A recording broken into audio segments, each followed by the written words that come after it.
word, I can see where I'm going. They throw a beam of light on my dark path, unquote. Psalm 119, verse 105. Listen for God's Word weekdays at 5:45 a.m. and 12:55 p.m. through Oasis. Stop by for a refreshing drink and share a God perspective for the day. Oasis. Weekdays 5:45 a.m. and 12:55 p.m. right here on Nationwide, a revolution in media. The rebroadcast of the Oasis can be heard weekdays at 5:45 a.m. Ready to tackle that building project? Start right. Start here at H&L Rapid True Value for building supplies. The time by H&L Rapid True Value is Nationwide time, 5 o'clock. News at 5 teasers are brought to you by Advanced Scales and Equipment. Service is our total commitment. From the Nationwide News Network, comprehensive, incisive, tough. This is Nationwide at 5. Good afternoon, I'm Ricardo Brooks. And I'm Robian Williams. In Nationwide News at this hour, Julian Silvera is alleging his wife provoked him by blaming him for the death of their 1-year-old son. He says he snapped and shot her to death. Darrell Vaz defends his actions after Auditor General says he breached the country's procurement laws. In circumstances such as these, if I had to do it again, I would do it again. 2 gangsters to take stand as star witnesses against Tesha Miller and his alleged accomplices. Marlon Morgan takes Mark Golding to task over Dennis Gordon's continued presence on the Public Accounts Committee. Even if Golding was to act now concerning the Dennis Gordon Jack Den scandal, it would be too little, too late. In news from the rest of the world, Barbados election officers polling takes place today. US-Iran talks expected Friday in Oman. In sports, West Indies beaten in World Cup warm-up 3 days from tournament opener against Scotland. And later in our broadcast, in the cover story at 5:35, the Auditor General has raised concerns about the process used to procure 200 Starlink devices. She says it amounted to a breach of the country's procurement laws. The Energy and Telecommunications Minister Darrell Vaz will respond. In the nation's business at 6:25, Nationwide News has confirmed that the company which the Auditor General's Department says was the beneficiary of the UHWI's inappropriate use of its tax exemption status is Jack Den Limited. We'll get reactions from immediate past president of the MSME Alliance, Donovan Wignall, and political commentator Kevin O'Brien Chang. Taking you around the world at 6:45, a federal judge has temporarily blocked the Trump administration from attempting to end the deportation protections for more than 300,000 Haitian immigrants. We'll hear more from Miami Herald's Caribbean correspondent Jacqueline Charles. At 7, it's the comment section with Shalois Michael and Mahiri Stewart. This evening, they'll ask, should people who plead guilty to crimes continue to benefit from reduced sentences? Give us your comments by logging on to our Facebook page, Nationwide News Network, and by tweeting us at Nationwide Radio, and message us on WhatsApp at 876-285-5693. You can also leave your comments on Instagram at Nationwide 90FM. All these and more as we take you home on air on your mobile Nationwide 90FM, RevoNews.ai, and on the Revo News app. It's available on the Google Play and the App Store. This Wednesday afternoon, Wednesday, February 4, 2026.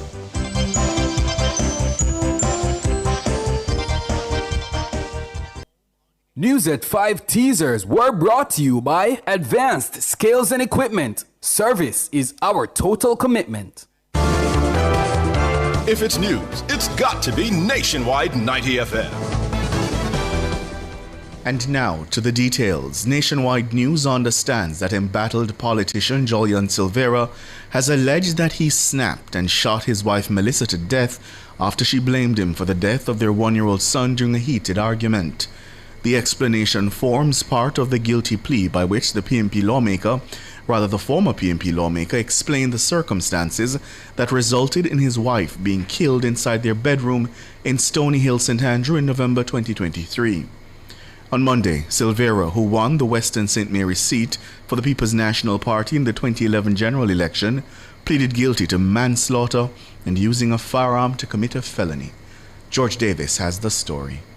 As part of a proposed plea deal, Jolian Silvera reportedly admitted that on November 10, 2023, he shot his wife Melissa during a domestic dispute.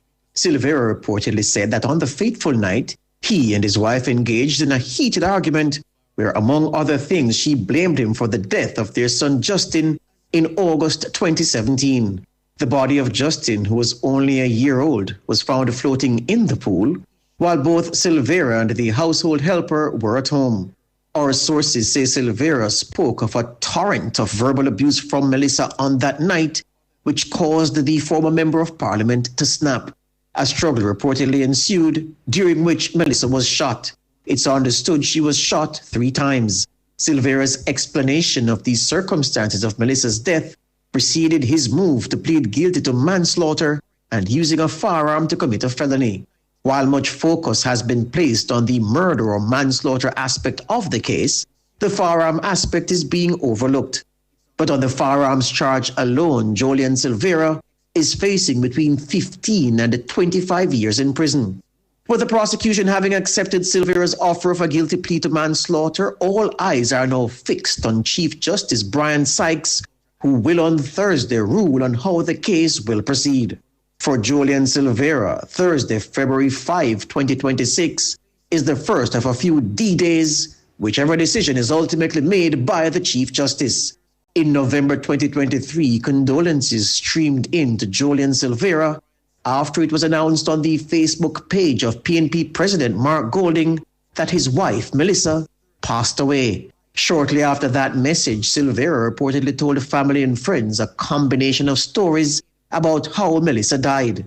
One was that Melissa died in her sleep of a suspected aneurysm. He reportedly told other people she fell while taking a shower, hit her head, and subsequently died. He wept openly at her funeral. One senior PNP MP who was questioned by police reportedly said Jolian Silvera asked him to fund the purchase of a mattress to replace the one that was in the bedroom at the time Melissa died. The MP said he did not comply. George Davis for Nationwide News. Telecommunications Minister Darrell Vaz is rejecting suggestions of wrongdoing for what he says were justifiable actions taken in the purchase of Starlink devices during the government's response to Hurricane Melissa. Minister Vaz's comment follows a report from the Auditor General alleging he breached the Public Procurement Act in purchasing 200 Starlink units without following the appropriate processes. But an unrepentant Vaz says he would do it again. Mahiri Stewart has that story. The Auditor General's report says Minister Vaz acted in contravention of the Public Procurement Act in the $12 million purchase of 200 Starlink units. The report says that purchase was initiated on the instruction of the Energy and Telecommunications Minister rather than by the head of the procuring entity. But in a statement posted to social media, Minister Vaz rejected any suggestion that he acted improperly. Minister Vaz went further, describing his actions as justifiable. He says the Auditor General's labeling of his actions as a breach of the Act is both uninformed and grossly inaccurate. Minister Vaz says all actions were in keeping with a guidance note on the acquisition of goods, services, and works in the situation of emergency or extreme urgency issued by the Office of Public Procurement Policy. He says there was specific adherence to the section of the note titled Requirements for Employing Emergency Procurement Procedures. Under that section, the note says subject to fiscal responsibility considerations, procurements in situations of emergency or extreme urgency may be approved by the head of a procuring entity regardless of the value and the method of procurement utilized. Minister Vaz says the devices were procured via the Office of Disaster Preparedness and Emergency Management. Vaz is not the head of ODPEM, nor does it fall under his ministerial oversight authority. But he says he made the decision to secure and distribute the devices quickly in both his ministerial capacity and as the co-chair of the Relief and Recovery Oversight Committee. He notes that Starlink served as the only reliable source of connectivity in the aftermath of the hurricane for households, businesses, and government entities. Minister Vaz says the country received a donation of Starlink devices, a donation he says was quickly depleted due to the demand. The minister says he makes no apology for his actions. If it is that my timely, effective action as Minister of Telecommunications and co-chair of the Cabinet Subcommittee for the Melissa recovery was beneficial by getting help to those affected persons, whether saving a life, getting food to them, whatever it is, I make no apology whatsoever. As a matter of fact, I go further. In circumstances such as these, if I had to do it again, I would do it again. Mahiri Stewart for Nationwide News. Meanwhile, Minister Vaz says the opposition PNP is disingenuous in its call for transparency in light of the Auditor General's report. The minister's opposition counterpart, Philip Paulwell, called for full disclosure of all approvals, costs and processes related to the acquisition of the Starlink devices. But Minister Vaz says the devices Mr. Paulwell referenced are the same ones the leadership of the PNP asked for and received in the aftermath of the hurricane. He says by delivering the Starlink devices to councillors and members of parliament, he fulfilled the request of the leader of the opposition, Mark Golding. Minister Vaz says the accountability must begin with the opposition accounting for the devices it received. And Prime Minister Dr. Andrew Holness says Jamaica's public bureaucracy must be more sensitive to outcomes and context rather than just rules.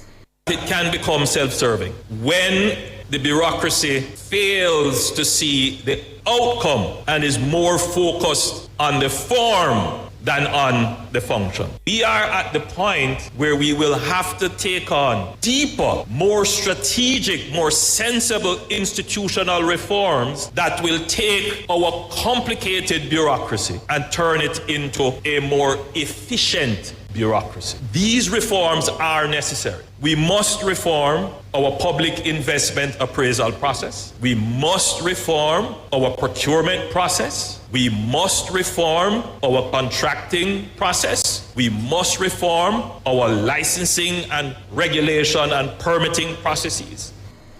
His comments come a day after the Auditor General tabled 2 reports flagging weaknesses in the government's post-Hurricane Melissa response. She specifically took issue with the method used to procure 200 Starlink devices for use in parishes hardest hit by the hurricane. In defending his administration, Dr. Andrew Holness says Jamaica's bureaucratic processes are unnecessarily complicated. You can have complex processes that are not complicated. The problem with our bureaucracy is that it is complicated. Things don't happen in parallel, simultaneously. They happen sequentially. So you have to do one before you can move on to the other. They're not outcome sensitive. So it doesn't matter if there was a hurricane and people had to procure telecommunications and other critical things to make sure that we can get to people who are stranded. That is not a matter for the public bureaucracy. That is of no moment, no concern. So we need the bureaucracy to be sensitive to outcomes and context. Prime Minister Dr. Andrew Holness, he was speaking at the official opening of the Essex Valley Agro-Processing Facility in St. Elizabeth on Wednesday. To the courts now, 2 former members of the Klansman gang are set to take the stand in the Home Circuit Court as star witnesses for the prosecution in the high-profile trial involving the alleged gang leader Tesha Miller and 24 co-accused. Both witnesses are convicted and serving prison sentences.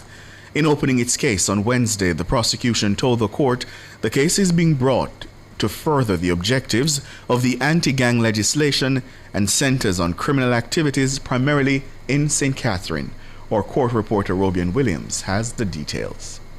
The prosecution involves 25 accused and 16 separate criminal acts allegedly committed between August 2017 and November 2022. The prosecutor said similarities in the actors involved, their methods, and the outcomes of the incidents will be relied on to show that the 16 incidents were not isolated, but rather the product of sustained coordinated criminal activity. To prove its case, the prosecution will rely primarily on 2 former gang members, both of whom have pleaded guilty and were sentenced before the trial began. The prosecution made clear it is not disguising their criminal backgrounds. The prosecution said accomplice evidence is relied on in successful prosecutions worldwide and urged the court to appreciate its importance. Prosecutors say they will call more than 100 other witnesses to provide context, background, and independent evidence in relation to the 16 incidents.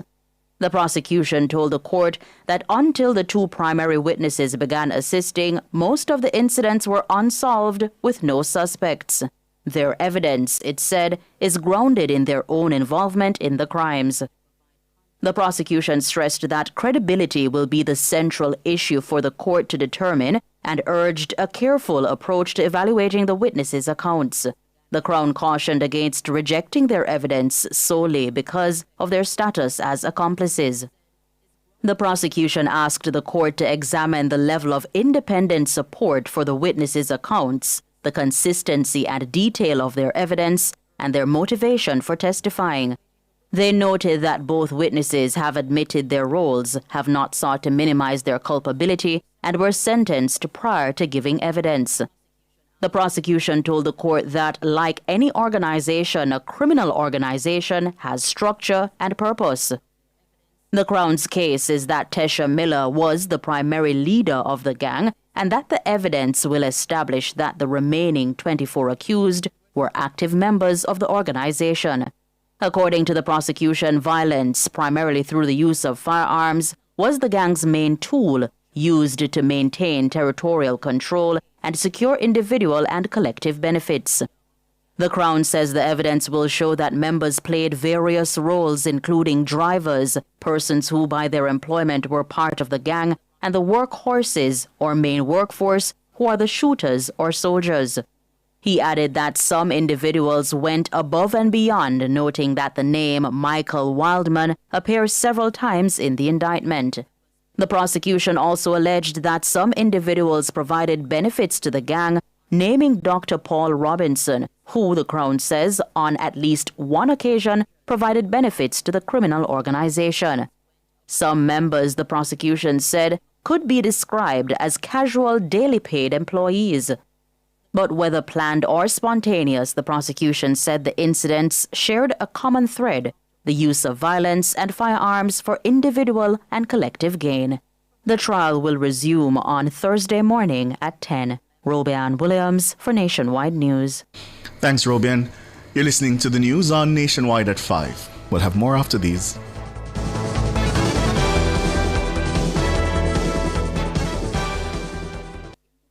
See twice the style for less at IQ Optical. Buy one pair of glasses and get your second and third pair half price. Don't miss out. Call 876-929-7732 or visit IQ Optical today, where clarity never looked sharper. The time by IQ Optical is... It's 17 minutes after 5.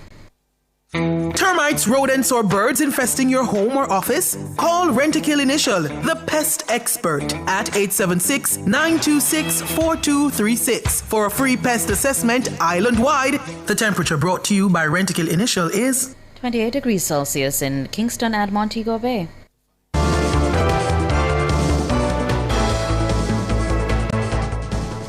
Continuing the news, Member of Parliament for West Central St. James Marlene Malahoo Fort says law enforcement should be empowered to extend its reach beyond Jamaica's shores in the prosecutions of cybercrimes.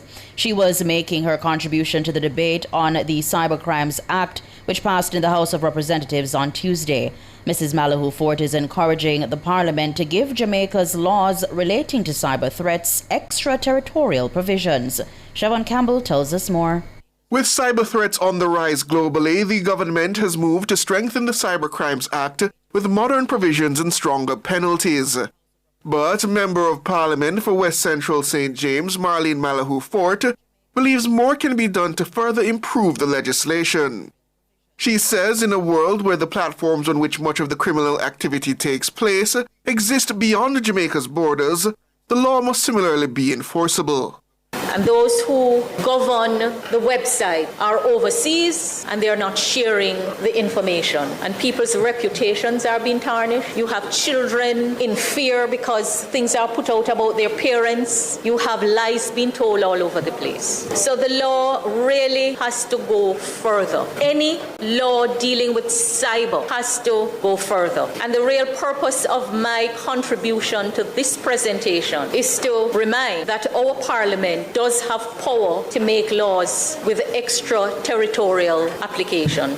And I'm inviting use of that provision in amending the Cybercrimes Act and dealing with all matters relating to cyber. Extraterritorial jurisdiction is the legal authority of a state to exercise control, make or enforce laws beyond its sovereign borders over individuals' property or events. Mrs. Malahoo Ford shared that she has sought recourse from the police as a victim of malicious, artificially generated misinformation on social media. But she says the police were powerless to act due to the unwillingness of the social media platforms to provide the required information to prosecute the offense. The harm is great. The damage is great. And so while I appreciate what this bill is seeking to do, I join in asking for something more to be done to deal with the real problem that is happening in cyberspace. It cannot be that we have a legal framework and those who are to enforce it are saying that they are powerless to enforce it because the law, they cannot compel anyone to provide information outside of Jamaica. The Parliament of Jamaica has the power to make laws that can apply beyond the jurisdiction. And I'm inviting that be considered for all reviews. Mrs. Malahoo Ford says too often law enforcement feels powerless to act on cybercrimes. I'll just ask the Minister to bring the other recommendations to the fore because the police are saying that there is such a huge gap in the legal framework that they really can do very little in investigating cybercrime. I don't know how many provisions have been used. I don't know how many cases have been prosecuted. But my personal check in terms of the effectiveness of the framework says that they feel powerless because they can't compel even the disclosure of an IP address. They can't compel disclosure of who holds an account, where an account holder uses that account to publish false content, knowingly, maliciously, deliberately so. And I would dare say criminally so. Siobhan Campbell for Nationwide News. Government Senator Marlon Morgan is criticizing PNP President Mark Golding for failing to remove Dennis Gordon as a member of Parliament's Public Accounts Committee PAC and securing his resignation. The opposition leader's failure to act, despite the issue being in the public domain for several weeks, shows that he cannot be taken seriously when he speaks on issues of probity, accountability, and transparency in public office. The sad truth is that even if Golding was to act now concerning the Dennis Gordon Jack Den scandal, it would be too little, too late, as his hesitation has already confirmed that he, Mark Golding, takes positions on national issues based on political opportunism and not principle. Senator Morgan's comment follows a Nationwide News report naming Jack Den, which is owned by Gordon, as the beneficiary of the UHWI's inappropriate use of its tax exemption status to import 12 dialysis machines. World in a Minute is brought to you by ABC Electrical Sales. We make things as easy as ABC. And Charles O'Connor Consulting Network, COCN, driven by international accounting standards, modern technology, and integrity. The World in a Minute. Election officers in Barbados went to the polls today, Wednesday, as the country gears up for its general election on February 11. The supervisor of elections says Wednesday's voting will include members of the Barbados Police Service. Voters in Barbados will go to the polls next week, Wednesday, to elect all 30 members of the House of Assembly, the lower house of Parliament. A majority of 16 seats is needed to form a government. The election was called early by Prime Minister Mia Mottley, making this another snap poll, even though the constitutional deadline was not until 2027. Nearly 100 candidates have now been confirmed to contest the election across the island. Prime Minister Mottley's party has won all 30 seats in the last two elections. Iran's foreign ministry has confirmed that it will hold nuclear talks with the United States in Oman's capital on Friday. This as tensions between the countries remain high following Tehran's bloody crackdown on nationwide protests last month. Oman has hosted multiple rounds of nuclear talks between Iran and the US in the past. The U.S. President Donald Trump previously suggested that the United States might use force against Iran in response to its crackdown on protesters. He's pushing Tehran for a deal to constrain its nuclear program. But Secretary of State Marco Rubio says the United States hoped to discuss a number of concerns beyond the nuclear issue, including discussions on Iran's ballistic missiles. World in a Minute is brought to you by ABC Electrical Sales. We make things as easy as ABC. Hose Assembly and Supply, equipping Jamaica for success. And Charles O'Connor Consulting Network, COCN, driven by international accounting standards, modern technology, and integrity. Recapping the top stories making nationwide news at this hour, Jolian Silvera is alleging his wife provoked him by blaming him for the death of their 1-year-old son. He says he snapped and shot her to death. Daryl Vaz defends his actions after the Auditor General says he breached the country's procurement laws. In circumstances such as these, if I had to do it again, I would do it again. 2 gangsters to take stand as star witnesses against Tesha Miller and his alleged accomplices. I'm Ricardo Brooks. And I'm Roby Ann Williams. And listeners, you can find the news on our website at revonews.ai and on the Revo News app, available on the Google Play and the App Store. News next, the headlines at 6.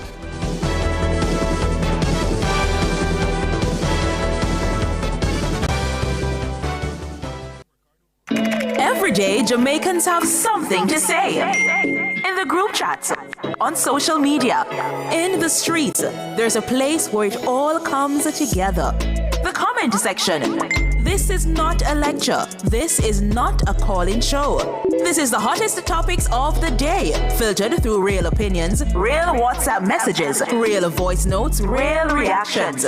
You agree, disagree, sound off, text it, voice note it, debate it. Comments section, Monday to Friday from 7 to 7:30 p.m. only on Nationwide 90 FM, the new revolution in media.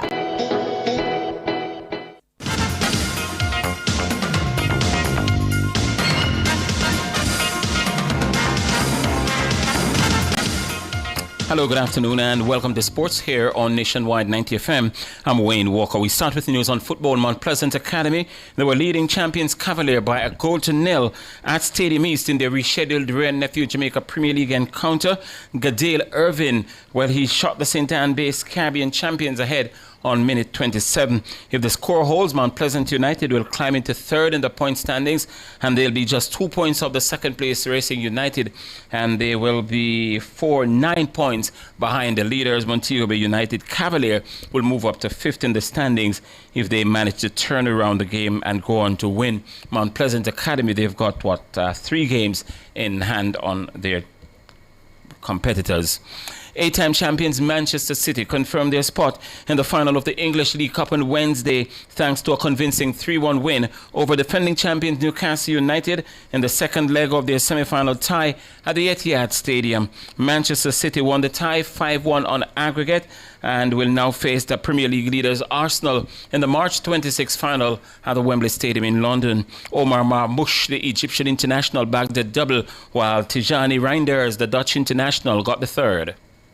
Now, in behind here, a chance for Marmoush. Knocked against him, but in it goes. Manchester City have a third goal on aggregate. Antoine Semenyo, angle tight, nearly in. It is now, and Manchester City are surely heading to Wembley. And it might get worse for them here. Semenyo is going to be played in. Antoine Semenyo trying to make it look so easy. It's another. It's Reinders ramming home City's advantage. A good win meant for Manchester City, so they've got a final against Arsenal next month. Some cricket news now. The West Indies closed off their preparation for Saturday's start of the ICC T20 World Cup in India. They lost by 23 runs to Afghanistan in their final warm-up game on Wednesday. The Afghans sent to bat posted a competitive 182 for 6, and from their 20 overs that came, of course, and it was built around a half-century from opener Ibrahim Zadran, who slammed the 51 before retiring out. He received solid support from Ramadullah Gurbaz, who struck 43, while Amatuzala Omarzai and Darwish Razuli added valuable middle order contributions of 35 and 27 respectively before they both retired out as well. In reply, the West Indies were unable to maintain the required run rate, and they finished at 159 for 7, falling short despite a late fight back. Matthew Ford top scored with an unbeaten 52, while captain Rovman Powell, he chipped in with 32, and Jason Holder remained not out on 25. Afghanistan's bowlers kept things tight throughout the middle overs, with Amatullah Omarzai and Mujib Oherman claiming 2 wickets apiece. Ford says he was pleased with his own performance in the game today. For me, I've been working on a few things in the nets with Coach Floyd. So getting a stable base and finishing off the innings. So for me, seeing that come into play just before the World Cup, picking up a bit of momentum, for me, that's really good. That's Matthew Ford. The West Indies will try to regroup as quickly as they possibly can. In fact, they're travelling on Thursday to Kolkata because that's where they're going to be opening their World Cup campaign on Saturday, and that will come against Scotland at Eden Gardens. Tennis. Jamaica's Davis Cup tennis coach Noel Rutherford is oozing confidence ahead of the country's crucial Group 2 playoff against Uruguay at the Ligani Club this weekend. Jamaica's 5-man team, including non-playing captain Dominic Pagan, will be gunning for promotion to Group 2 when they face the South Americans on Saturday and again on Sunday. The rest of the Jamaica squad has Blaise Bicknell, Randy Phillips, Daniel Azar and Nicholas Gore, and they'll bow into action at 11 o'clock on Saturday morning, and they'll be featuring in the first 2 singles on that day. Sunday, we'll see them playing still at 11 o'clock in the morning in the doubles before going into the reverse singles if they're needed, because the first country to 3 wins will win the tie. Rutherford says training has been going well, and though they expect a stiff competition from the Uruguayans, they're confident that the Jamaica team has the tools to take them across the line. They're very confident going into this tie on the weekend, and I think it's something. It's going to be really interesting to see how well they stand up against these guys, especially in the doubles. I hope that we'll get the first 2 singles, if possible, because the doubles is a little bit tricky for us, But nevertheless, we are confident. I've been watching the guys there from Uruguay, and I think we have a very good chance of beating these guys. Yeah, and Rutherford says that the Uruguayans have a weapon in Ariel Behar, who is just coming back from the Australian Open where he played in the main draw, not the qualifiers, the main draw of the doubles, and he says the Jamaicans are well aware of him. I know they're very highly ranked. They have a player that a doubles player. He just came back from the Australian Open. Main draw, not like a qualifier. Very good doubles player, but doubles is not just one man. Okay, so he's a good doubles player, and he's gonna have to carry his team. And they have players, a player that like 400 or 500, I think 500 in the world, and so on. So they're highly ranked, and also they're mostly clay court players, But I think slow surface is going to suit them just as good, That's the Jamaican Davis Cup coach and former player himself, Noel Rutherford. That's where we're going to leave it for Sports at the Minute. Alex Webby is going to be back at 6:05 with the main sportscast.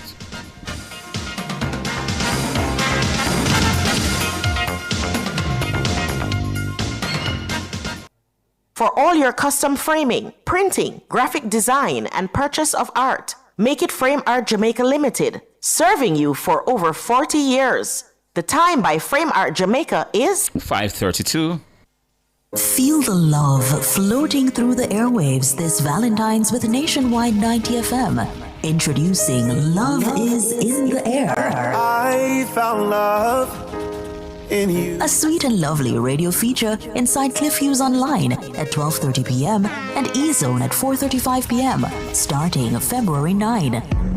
Something's got a hold on me lately. From romantic shoutouts to big love for friends, family, and the ones who always show up, we're connecting hearts on air and across social media. Think I'd leave your side, baby.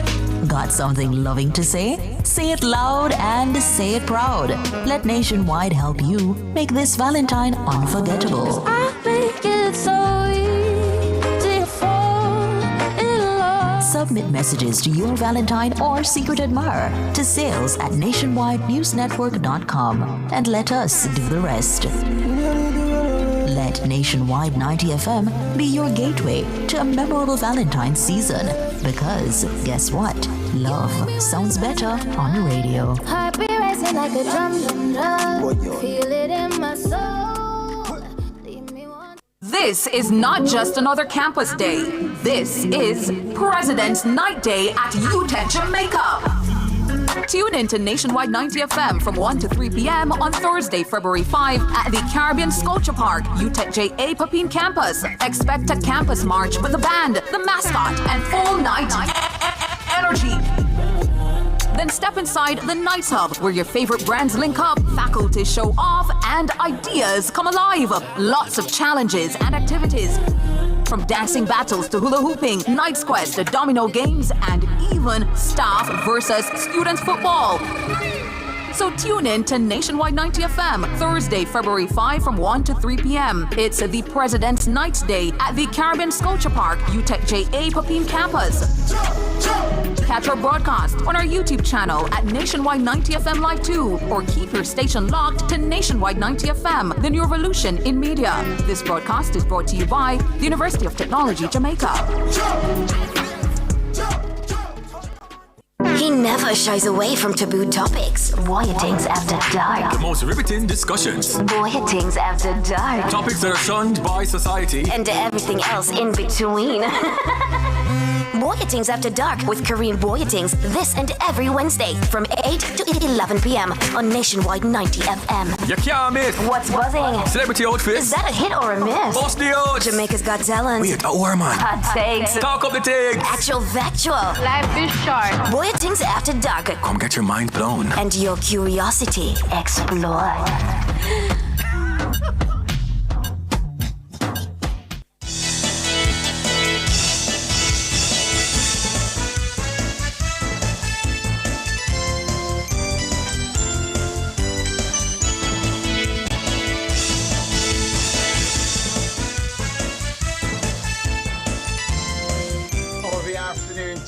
Listeners and viewers, welcome to another edition of Nationwide at 5. You're inside the cover story.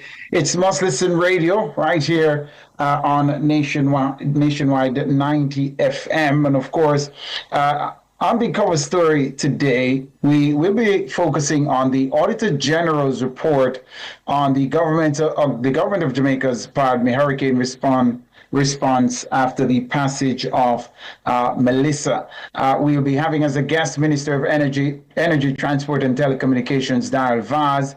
Now, the Portfolio Minister is rejecting the suggestions of wrongdoing for what he says were justifiable actions taken in the purchase of Starlink devices during the government's response to Hurricane Melissa. Minister Vaz's response follows a report from the Auditor General, Pamela Monroe Ellis, alleging he breached the Public Procurement Act in purchasing 200 Starlink units without following the appropriate processes. But an unrepentant Vaz says he would do it again. The Auditor General found that the purchase was initiated by the instruction of the Energy and Telecommunications Minister rather than by the head of the procuring entity. This, she says, was contrary to the Public Procurement Act. The devices were also delivered on November 14 before procurement documentation was completed, with key forms prepared retroactively on November 19 to regularize the transaction. Auditors also found that many of the Starlink devices procured were not used. Physical inspections conducted at 8 entities revealed that all 41 issued devices remained unused and in storage. Additionally, 5 entities did not record the Starlink devices in their asset inventories, and 3 municipal corporations reported that the devices had not been entered into municipal inventory listings, but were issued directly to the respective councillors. A further inspection of 41 devices observed that all units were equipped with European 2-pin electrical plugs requiring adapters for use. Mrs. Monroe Ellis says, as of January 6, 2026, 80 out of 200 Starlink devices remained in storage at the Jamaica Constabulary Force, JCF. Minister Vaz, the portfolio minister, he joins us to respond to these findings. Top of the afternoon to you, Minister. Welcome once again to Nationwide at 5. Afternoon to you and your listeners. All right, Minister, I'll just give you the floor to just give us an opening response to what the Auditor General has found. You said you'd do it again. Why is your stand so strident, Minister? All right, so it's important that we just take a step back, okay? When Melissa hit Jamaica, it was Starlink that saved the day in terms of our ability to respond in the way that we did, by virtue of the fact that between Starlink, USA, and humanitarian agencies that came to Jamaica to help us, they issued over 900 terminals, which were used by both government and humanitarian agencies. Obviously, that was huge because communication is the most important thing in any disaster, the ability to communicate. That also allowed for Starlink mobile services for Digicel and Flow to be able to utilize that when their network was down. And in a few short weeks, there were over 520,000 cell phones that used Starlink devices to communicate in areas disrupted by the hurricane. So, bottom line is, not to mention the over 1.8 million text messages that people in the affected areas and government responders were able to use as a method of communication. So what did that do? That left gaps, because once that Starlink was made public, a number of government entities, NGOs and others, ministry agencies, police, army, everybody realized that Starlink was necessary for them to be able to respond in the best way possible. So I started to become bombarded with calls and messages and letters requesting Starlink. As Minister of Telecommunications and also co-chairman of the Cabinet Subcommittee, I thought it prudent to initiate to see whether or not we could get additional Starlinks specifically for the Melissa relief, not for anything outside of Melissa relief. Starlink by that time had sold over 35,000 Starlinks into Jamaica. So they were not in a position to supply. All of the stocks in Jamaica were completely depleted.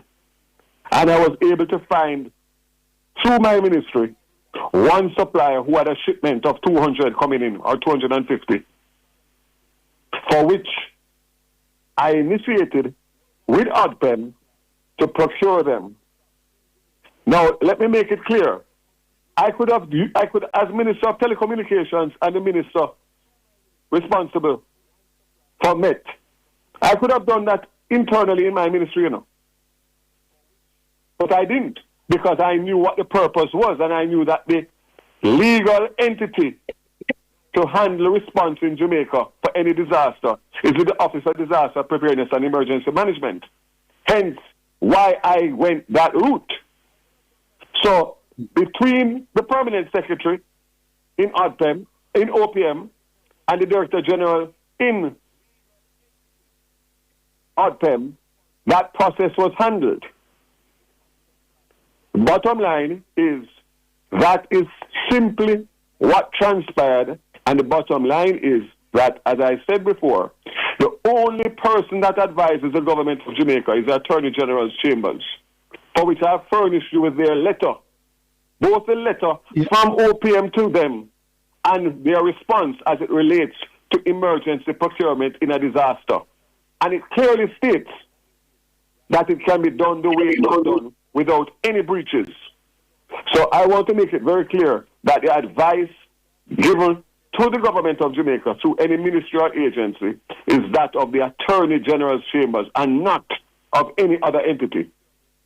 So as far as I'm concerned, we have been cleared by virtue of the documentation that I have provided to the media that we complied with exactly what was stipulated in the Attorney General's comments. It's too long for me to read it, but I'm sure at some stage you will read it. The last point I want to make, we were in charge of the distribution.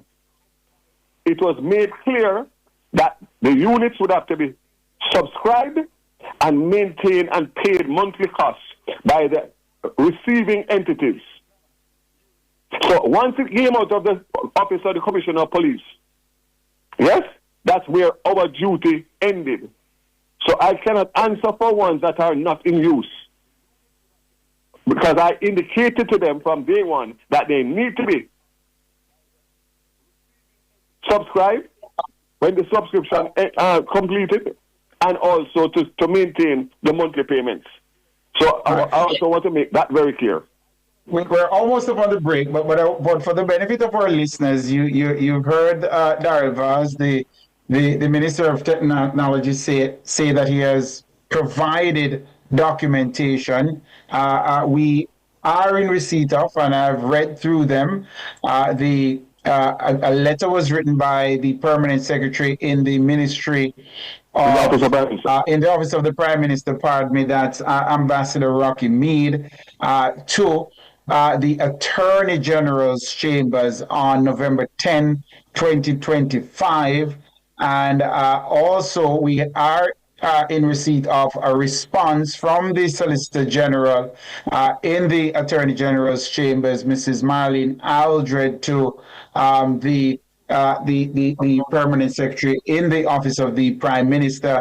And the third piece of documentation provided by Minister Vaz is a guidance note from the Ministry of the Ministry of Finance and the Public Service, its Office of Public Procurement Policy. Yes, so a guidance note from the Ministry of Finance, its Office of Public Procurement Policy. So all three outline the mechanisms, legal mechanisms that are already in place to facilitate acquiring goods and services during times of emergency. All right, so we needed to set that stage. We are in receipt of those. We've read them, and when we come back, we have some tough questions for the minister. But we take the break and come back right after this.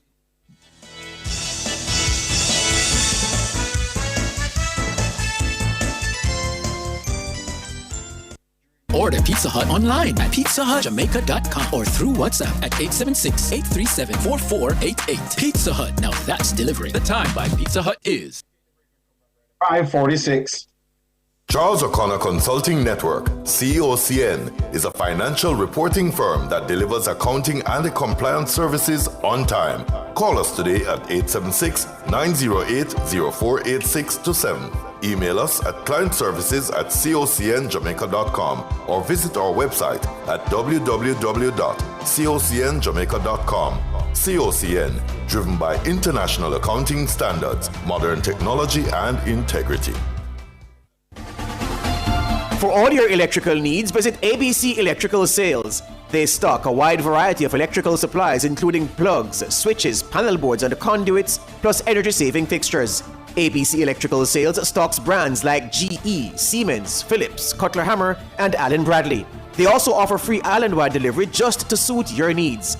Visit them at Shop 8, Hagley Park Plaza, Kingston 10, or call 876-754-3714-5 or 876-754-3825-8.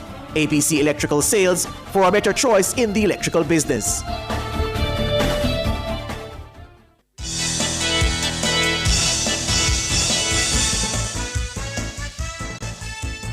Welcome back. Thank you so very much for sticking and staying with us. You are live inside the cover story right here on Nationwide at 5.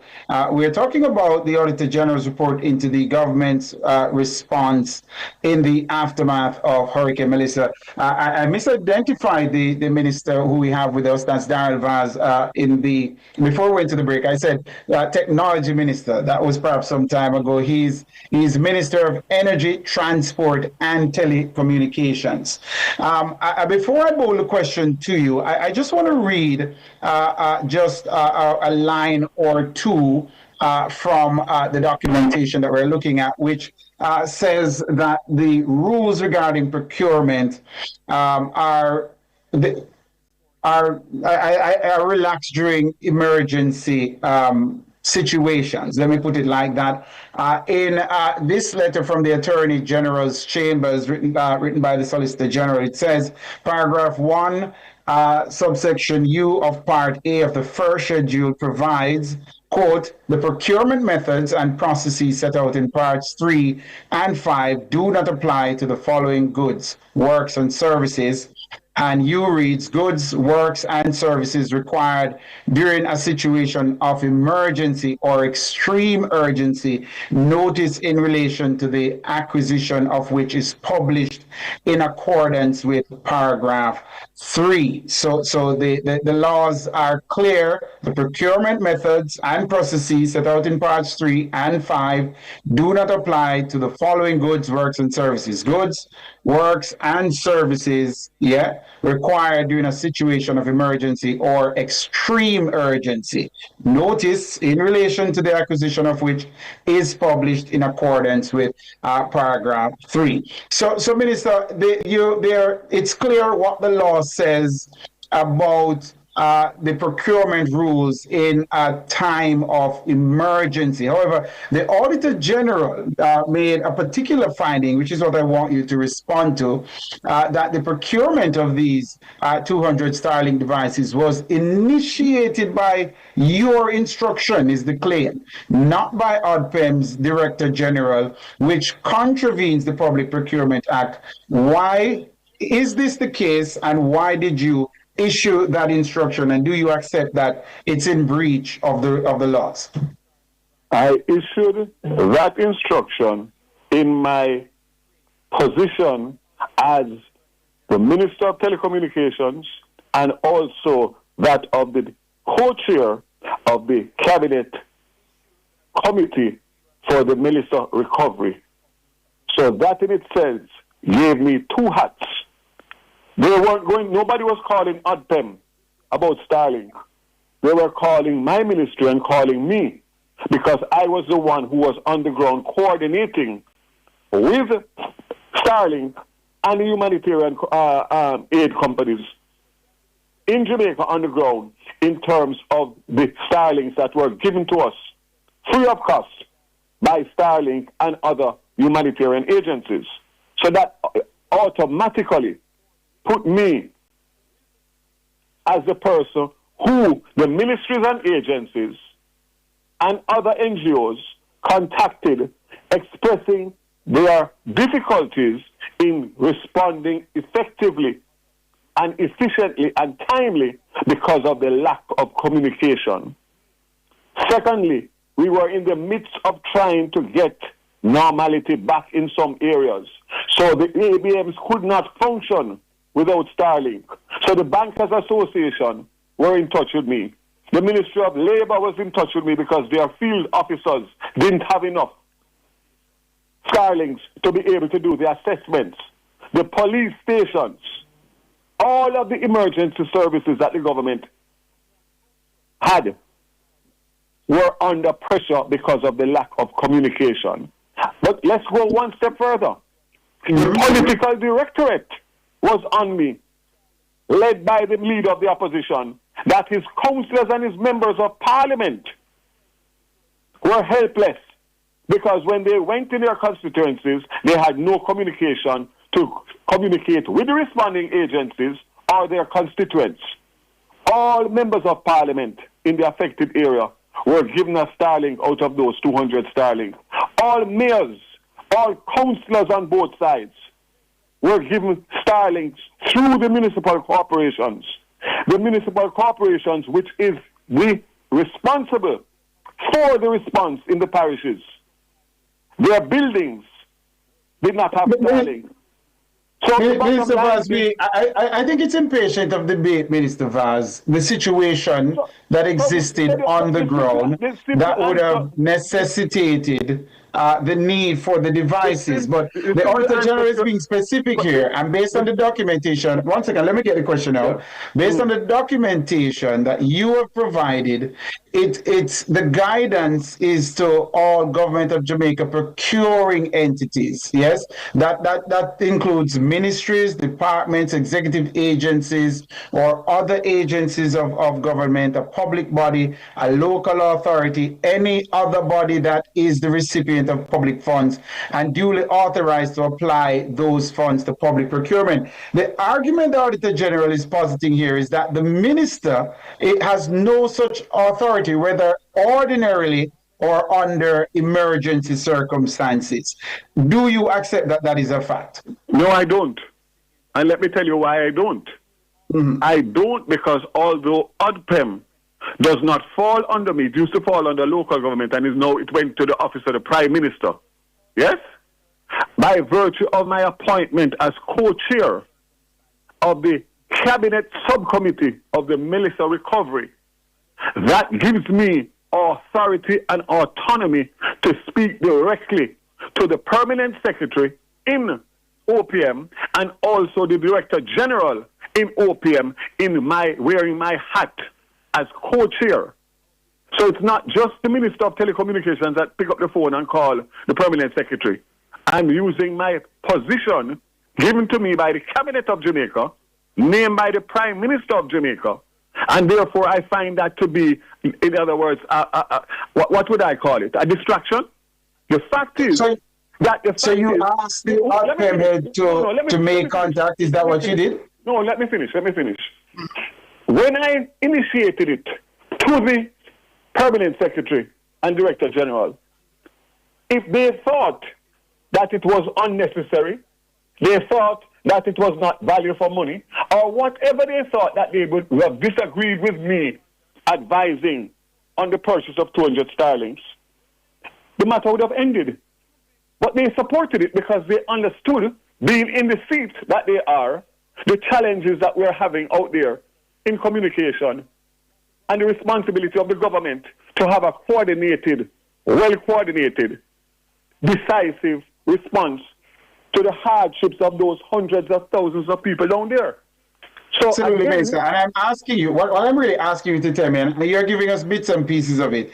You're saying all you did was to speak directly to the heads of these various entities and advise them to go the route of Starlink. That's all you did. That's as simple as it is, and give them the information that I had collated as to where they would be available for them to be able to execute the documentation and whatever else. But and then they were the ones who actioned it. Let me finish. They were the ones who, I want to be clear, Minister. So you spoke to them in your capacity as the co-chair, and you spoke to the Permanent Secretary and the Director General, and they actioned it. It wasn't, you did not make contact with Starlink and initiate a procurement process. Absolutely not. As a matter of fact, the fact of the matter is that Starlink was unable to assist because they already have 1,900 Starlink customers that can't get subscription because of the overwhelming response to the hurricane for Starlink units. So this is not something that you go and you can go to 5 different shops and buy over the counter.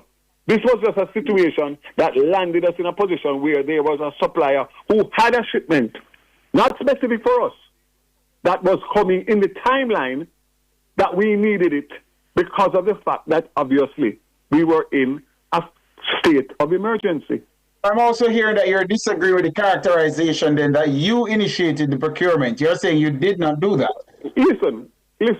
That is major in the minors.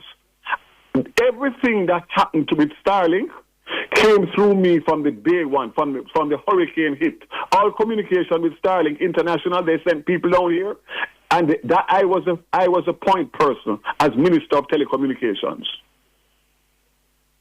The bottom line is my ministry did not do the procurement, and that's where I think I would have had a problem, which is why I went the route of ODPEM, because they are the body in law responsible for the response to emergency disasters. Procuring, so they function as the procuring entity. Absolutely.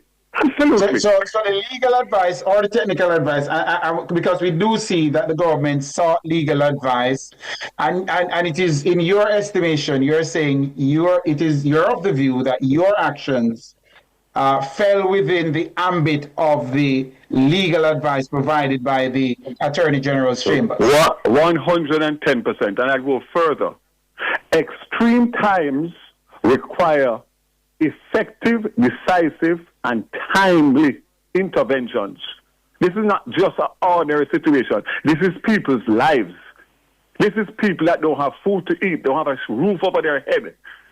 And the only thing that can get that to happen in the shortest possible time is a government that has good communications to have a joined up approach. And that is what has happened. We're almost out of time, Minister. We know that the rules are relaxed to facilitate emergency circumstances.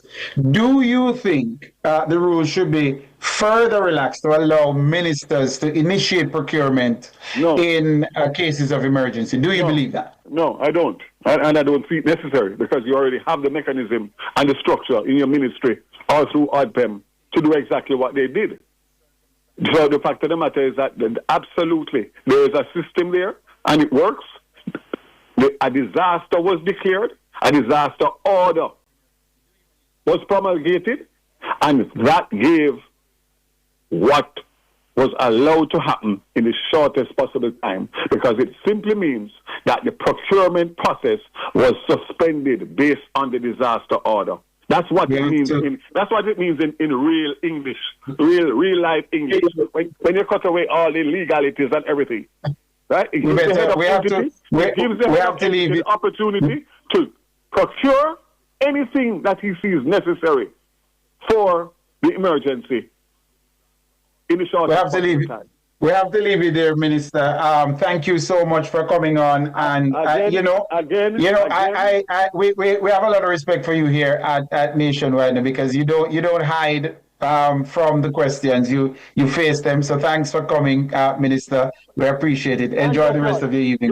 We have to leave it there. God forbid we have another disaster when I'm around. I'll operate the same way. The interests of the people are first and foremost on my mind and my government's mind. And we do things in an efficient, effective way, and that's what I think causes the big problem. Yeah? We have to leave it there, Minister. Thanks so much again. I appreciate it. The voice there of Daryl Vaz. He's the Minister of Energy, Transport, and Telecommunications. This has been the cover story. The headlines are next.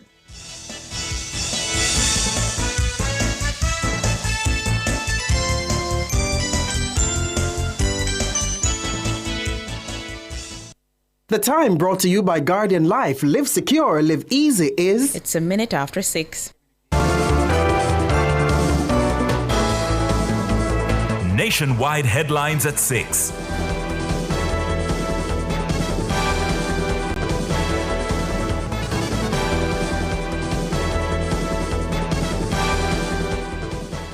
Good evening. With the headlines at 6, I'm Shalois Michael.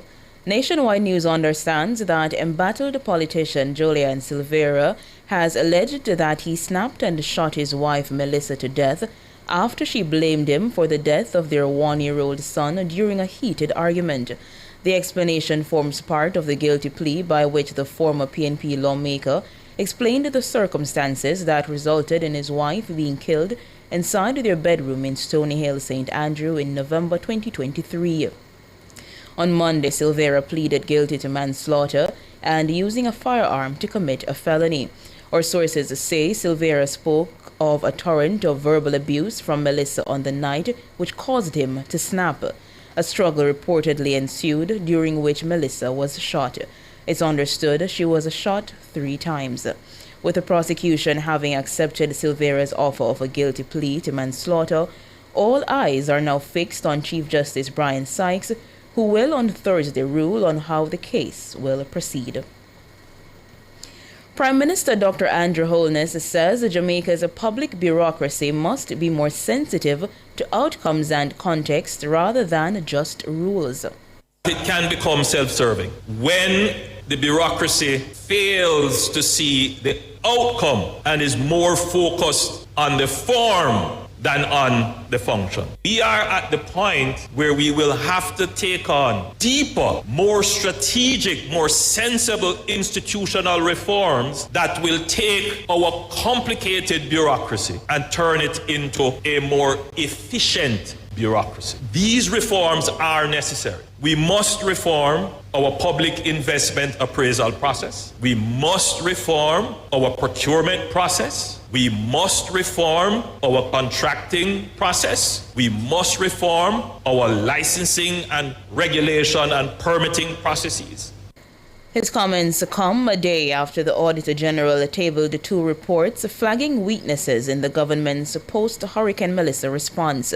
She specifically took issue with the method used to procure 200 Starlink devices for use in parishes hardest hit by the hurricane. In defending his administration, Dr. Holness says Jamaica's bureaucratic processes are unnecessarily complicated. You can have complex processes that are not complicated. The problem with our bureaucracy is that it is complicated. Things don't happen in parallel, simultaneously. They happen sequentially. So you have to do one before you can move on to the other. They're not outcome sensitive. So it doesn't matter if there was a hurricane and people had to procure telecommunications and other critical things to make sure that we can get to people who are stranded. That is not a matter for the public bureaucracy. That is of no moment, no concern. So we need the bureaucracy to be sensitive to outcomes and context. Prime Minister Dr. Andrew Holness. Meanwhile, Telecommunications Minister Darrell Vaz is rejecting suggestions of wrongdoing for what he says were justifiable actions taken in the purchase of Starlink devices during the government's response to Hurricane Melissa. If it is that my timely, effective action as Minister of Telecommunications and co-chair of the Cabinet Subcommittee for the Melissa recovery was beneficial by getting help to those affected persons, whether saving a life, getting food to them, whatever it is, I make no apology whatsoever. As a matter of fact, I go further. In circumstances such as these, if I had to do it again, I would do it again. Darrell Vaz, Telecommunications Minister.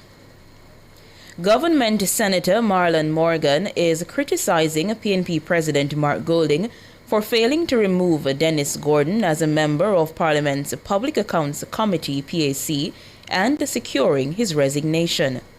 The opposition leader's failure to act, despite the issue being in the public domain for several weeks, shows that he cannot be taken seriously when he speaks on issues of probity, accountability, and transparency in public office. The sad truth is that even if Golding was to act now concerning the Dennis Gordon Jack Den scandal, it would be too little, too late, as his hesitation has already confirmed that he, Mark Golding, takes positions on national issues based on political opportunism and not principle.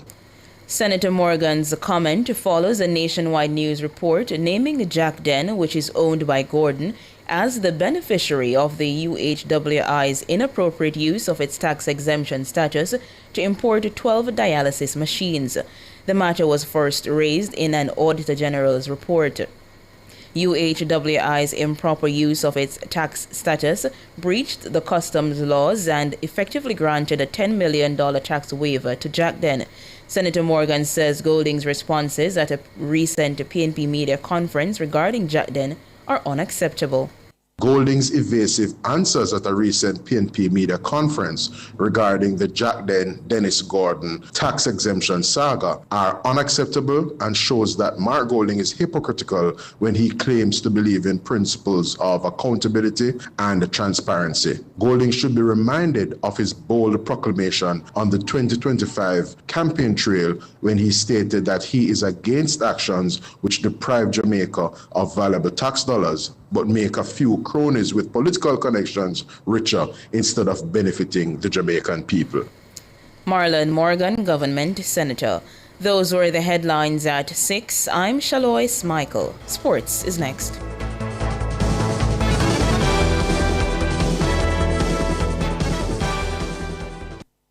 We need a bigger office where we can see more clients. Sounds like ambition is calling and Access Financial Services is answering. The funds are waiting. Boss, I just can't one truck, I know. We need another truck. Sounds like you have a plan and Access Financial Services can help. Horizon, a new loan product from Access Financial Services designed for women entrepreneurs to unlock the capital you need to grow and take your business beyond limits with quick approval, flexible repayment, and low interest rates. Your success is on the horizon.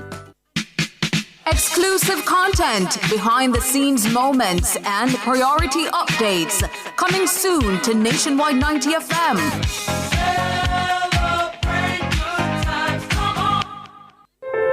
As we grow older, there are many challenges that we have to confront, but these years can represent the best in our lives. Coming of Age during Nationwide This Morning on Thursdays explores issues persons 50 and over confront. It also provides expert opinions on how we can improve the quality of our lives as we get older. That's Coming of Age, this and every Thursday during Nationwide This Morning at 6:51 a.m. Every day, Jamaicans have something to say.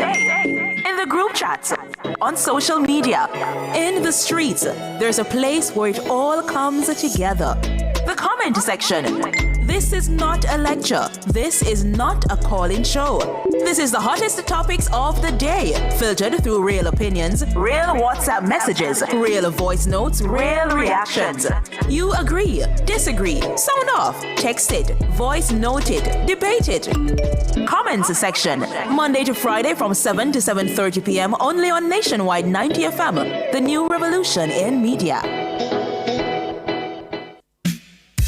Turn up the heat with Hot Listing, Nationwide 90 FM's new on-air and online classifieds feature. If you have a car for sale, room for rent, or yard sale come up. If you look at work or need stuff. If you provide a service, make it a Hot Listing, Nationwide 90 FM's new on-air and online classified segment. Your listing plays again and again. From morning till evening. You sing it, we play it. You say it once, Jamaica hears it all day, every hour. Contact our sales team now at 876-630-1210 or sales@nationwidenewsnetwork.com. Hot Listings on Nationwide 90 FM, a new revolution in media.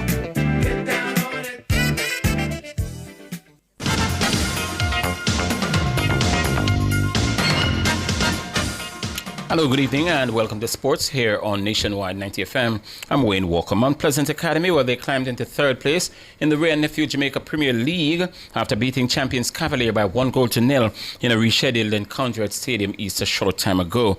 Gadale Irvin scored the winner on 27 minutes. Mount Pleasant, who have 3 games in hand, are now on 36 points. They're 2 behind second place Racing United and 9 behind the leaders Montego Bay United. And of course, the Cavalier team, they remain 8th in the table. The league will continue on Thursday. There's another rescheduled game. It's a St. Catherine derby between Dunby Holden and Spanish Town Police at the Dunby Holden complex.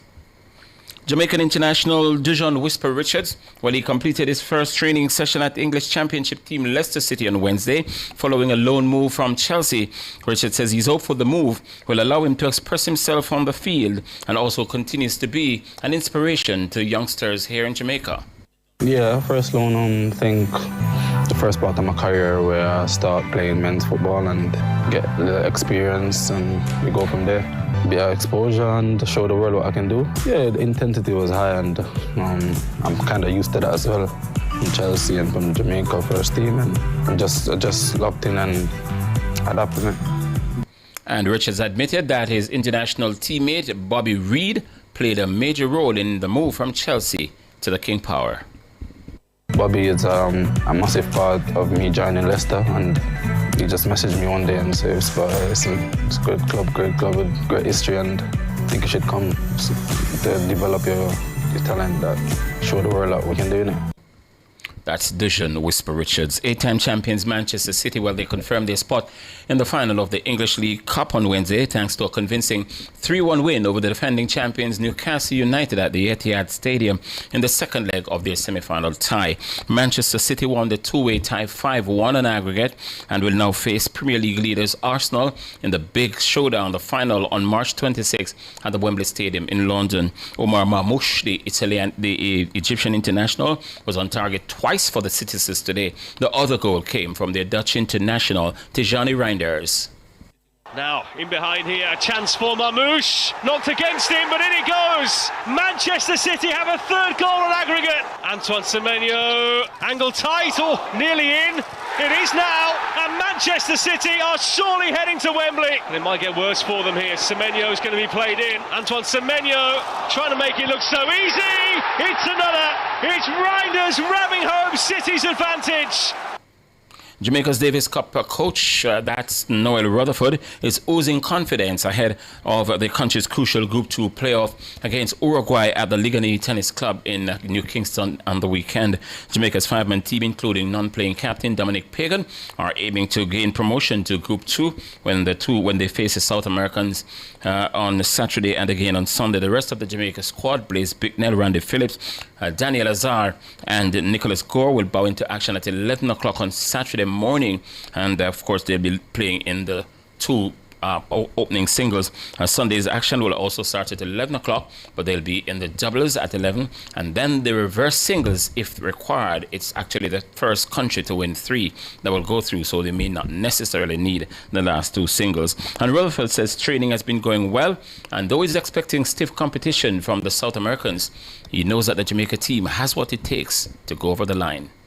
They're very confident going into this tie on the weekend, and I think it's something it's going to be really interesting to see how well they stand up against these guys, especially in the doubles. I hope that we'll get the first 2 singles, if possible, because the doubles is a little bit tricky for us, but nevertheless, we're confident. I've been watching the guys there from Uruguay, and I think we have a very good chance of beating these guys.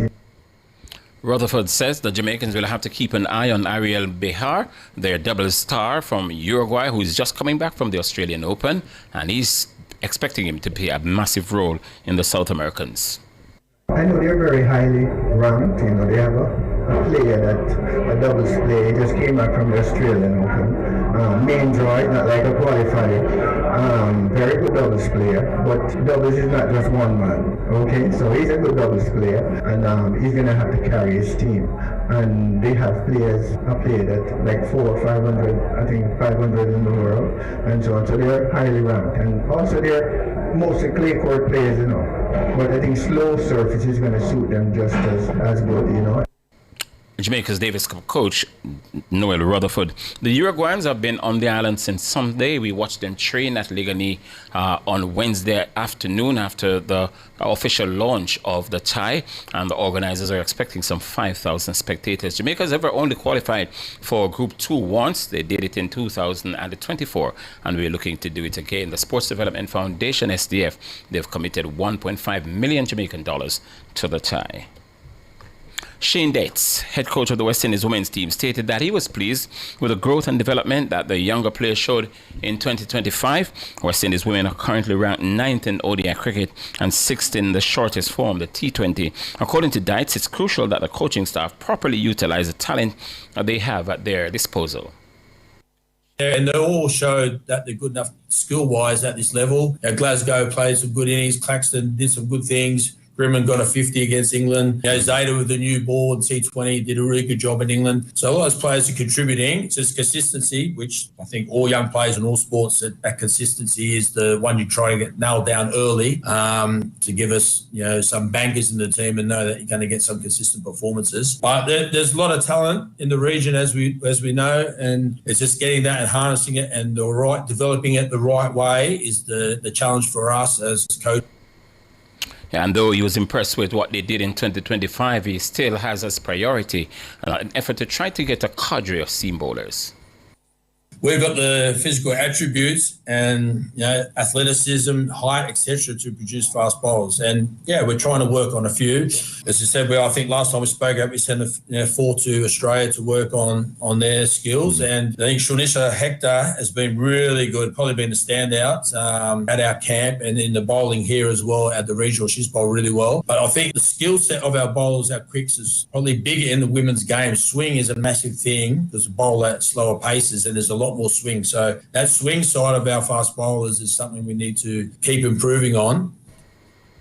Yeah, so the England coach, Brendan McCallum, following England's recent T20 sweep against Sri Lanka, has come out swinging. He says he doesn't have any obligation to the media to come out and talk about the internal issues in the team. Following a torrid Ashes tour, England's Harry Brook came under the spotlight for lying about an incident that took place outside of a nightclub. According to McCallum, the team, players and management staff have done a good job handling the recent troubles. And we're made aware of things which haven't gone right.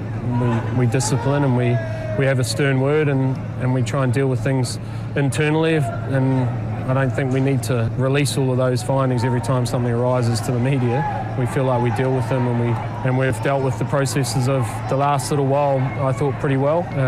Others will have their own opinions on it, but that's what our roles are. And now it's about supporting them because I'm sure he was highly embarrassed at the time, and as were the other boys. But look, I feel like we've dealt with it. I think they've been severely reprimanded and punished, and it seems like we just keep going on and on and on about it. Yeah, McCallum says his job as a coach is not only to work on tactic and fitness, but also to protect the players. Harry's trying to look after his mates, and in the end, people say what they want, but our job is to look after them. Our job is to protect these boys, to rally around them and to try and make sure that these mistakes don't happen over and over again. They're not the first cricketers that have made mistakes like this, and they won't be the last, but our job is to try and put distance between those times. Yeah, finally in sports at this time, after finishing 6th at the 2025 Issa Grace Kennedy Boys and Girls Athletics Championship, Immaculate Conception High School will be aiming to go into the top 5 this year. Floyd Quarry, a member of the school's track and field coaching staff, says the upcoming corporate area championships will be used as a litmus test to see where the team is at heading into the big dance.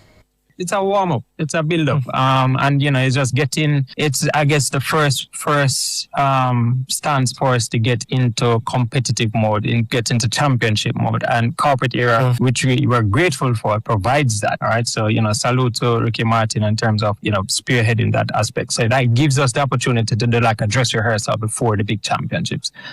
In the past, we've normally just kind of used corporate area as, just a meet that will pass by and, just get a little experience here and there. But I think last year is the first time we actually, let's see if we can, really win this.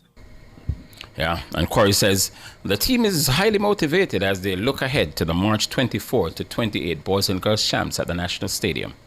The girls are motivated. They see, and I think, getting a little whiff of what it feels like to be, a contending school and having that sort of prestige of being the top 5, has motivated them beyond words. So they are definitely wired and looking forward to it. So I'm really excited for them because it's an opportunity for them to really truly just kind of get out there and experience this wonderful, championships. That's Floyd Quarry, one of the members of the track and field coaching staff at Immaculate Conception High School. That's sports.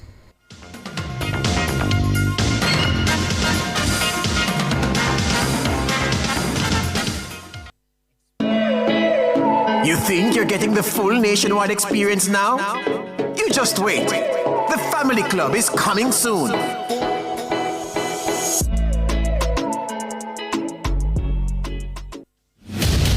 The news cycle doesn't end on Friday. It needs perspective. That's why every Sunday at midday, Nationwide 90 FM presents The Week That Was. A clear, informed review of the top stories that shaped the past week, what really mattered and what lies ahead. No noise, no theatrics, just analysis, context, and clarity. The Week That Was. Sundays at 12 noon with a repeat at 6:30 p.m. Understand the news before the week begins. Only on Nationwide 90 FM, a new revolution in media. This is not just another campus day. This is President's Night Day at UTEC Jamaica. Tune in to Nationwide 90 FM from 1 to 3 p.m. on Thursday, February 5 at the Caribbean Sculpture Park, UTEC JA Papine campus. Expect a campus march with the band, the mascot, and full night energy. Then step inside the Nights Hub, where your favorite brands link up, faculties show off, and ideas come alive. Lots of challenges and activities. From dancing battles to hula hooping, Night's Quest to domino games, and even staff versus students football. So tune in to Nationwide 90 FM, Thursday, February 5 from 1 to 3 p.m. It's the President's Nights Day at the Caribbean Sculpture Park, UTEC JA Papine campus.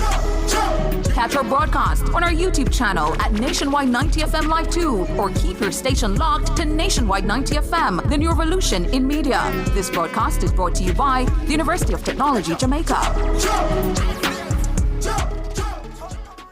He never shies away from taboo topics. Voyagings After Dark. The most riveting discussions. Voyagings After Dark. Topics that are shunned by society. And everything else in between. Voyagings After Dark with Kareem Voyagings this and every Wednesday from 8 to 11 p.m. on Nationwide 90 FM. You can't miss. What's buzzing? Celebrity outfits. Is that a hit or a miss? Bust the odds. Jamaica's Got Talent. Wait, man. Hot takes. Talk up the takes. Actual factual. Life is short. Voyagings After Dark. Come get your mind blown. And your curiosity explored. Feel the love floating through the airwaves this Valentine's with Nationwide 90 FM. Introducing Love is in the Air. I found love in you. A sweet and lovely radio feature inside Cliff Hughes Online at 12:30 p.m. and E-Zone at 4:35 p.m. starting February 9. Something's got a hold on me lately. From romantic shout-outs to big love for friends, family, and the ones who always show up, we're connecting hearts on air and across social media. Think I'd leave your side, baby. Got something loving to say? Say it loud and say it proud. Let Nationwide help you make this Valentine unforgettable. I think it's so easy to fall in love. Submit messages to your Valentine or secret admirer to sales@nationwidenewsnetwork.com and let us do the rest. Let Nationwide 90 FM be your gateway to a memorable Valentine's season. Because guess what? Love sounds better on the radio. Heart be racing like a drum, drum, drum. Feel it in my soul. Leave me one.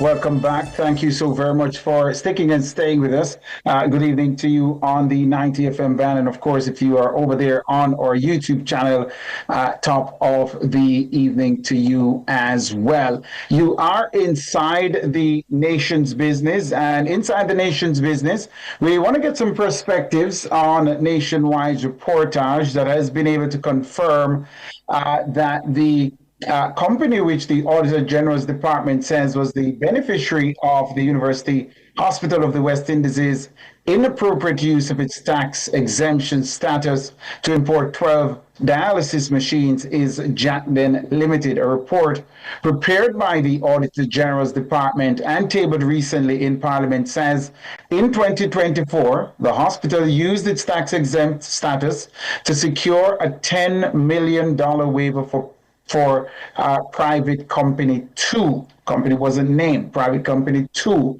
Documents seen by Nationwide News confirm that Private Company 2 is Jack Den Limited. Here's George Davis with that report. Nationwide News has seen a document which lifts the lid on the mystery surrounding the private company, which the UHWI used its tax-exempt status to import dialysis machines for in 2024.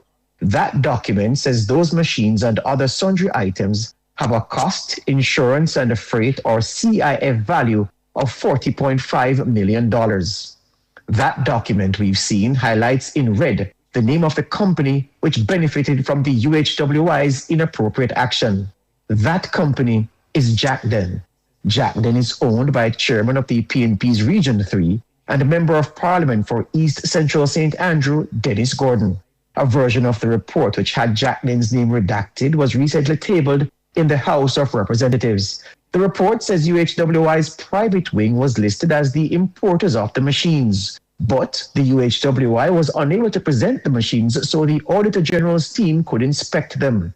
According to the Auditor General's report, its team was unable to confirm whether the 12 dialysis machines for which Jack Den benefited from UHWI's tax exemption status is in fact owned by the UHWI. When our news center contacted Dennis Gordon for a comment earlier Tuesday afternoon, he asked our reporter why he was calling him. When the reporter explained that the matter related to Jack Den being named in the Auditor General's report on procurement breaches at the UHWI, Dennis Gordon hung up the phone.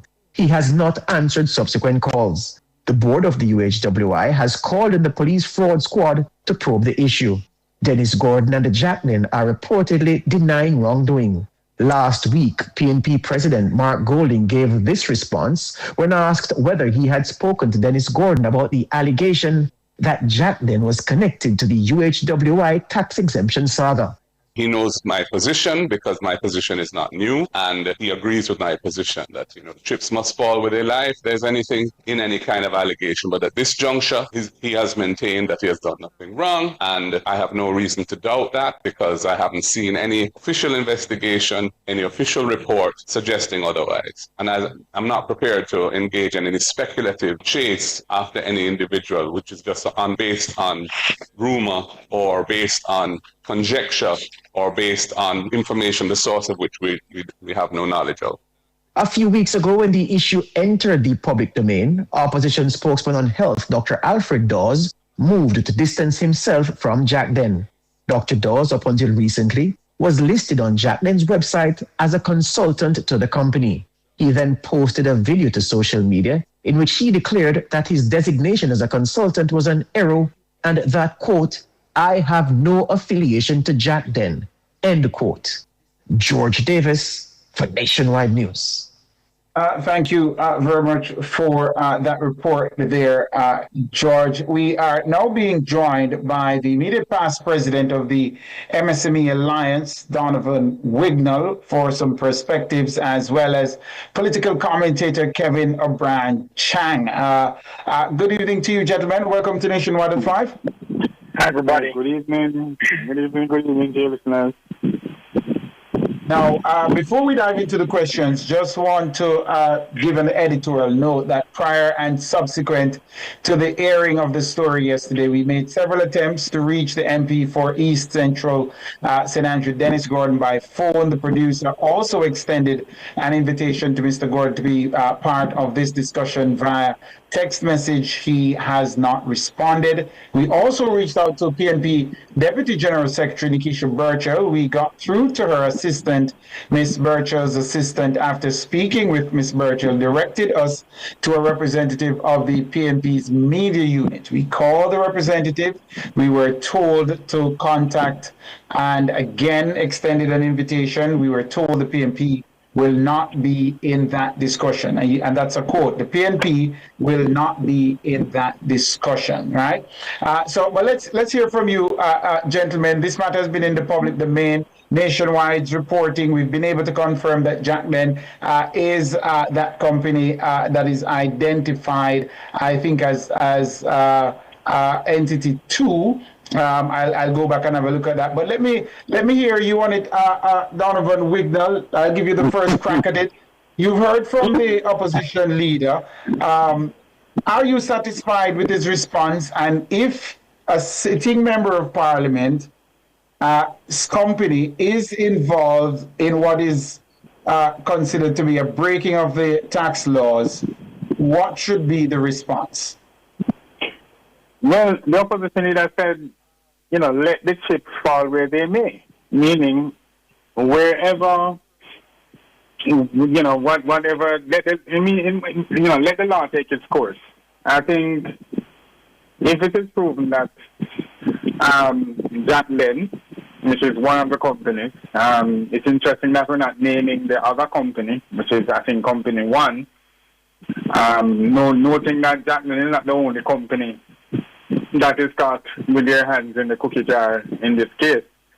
But the opposition leader's perspective, fully well knowing that he's in a very uncomfortable position now, I think his major statement, let the chips fall where they may, will suffice at this moment.